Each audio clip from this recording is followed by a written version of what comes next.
День Победы и в огнях салюта Эдуард Асадов. День Победы и в огнях салюта будто гром. Запомните навек, что в сражениях каждую минуту, да, буквально каждую минуту погибало 10 человек. Как понять и как осмыслить это? 10 бодрых, крепких, молодых, полных веры, радости и света, и живых, отчаянно живых. У любого где-то дом или хата, где-то сад, река, знакомый смех, мать, жена, а если не женатый, то девчонка, лучшая из всех. На 8 фронтах моей отчизны уносил войны водоворот. Каждую минуту 10 жизней, значит, каждый час уже 600. И вот так 4 долгих года, день за днем, невероятный счет. Ради нашей чести и свободы все сумел и одолел народ. Мир пришел как дождь, как чудеса, ярко синюю душу опаля.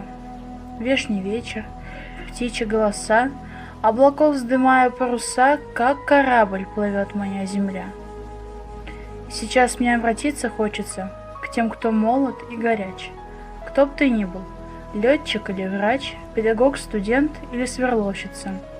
Да, прекрасно думать о судьбе, очень яркой, честной и красивой.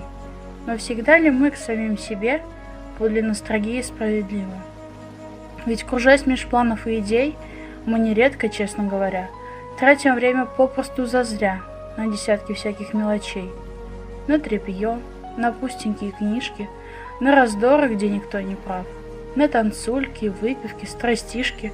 Господи, да мало ли на что. И неплохо б каждому из нас, а ведь есть душа, наверное, в каждом, вспомнить вдруг о чем-то очень важном, самом нужном, может быть, сейчас. И сметя все мелкое, пустое, скинув скуку, черствость или лень, вспомнить вдруг о том, какой ценою куплен был наш каждый мирный день. И судьбу замешивая круто, чтоб любить, сражаться и мечтать. Чем была оплачена минута? Каждая, при каждая минута. Смеем ли мы это забывать? И шагая за высокой новью, помните о том, что каждый раз вечно смотрит с верой и любовью вслед вам те, кто жил во имя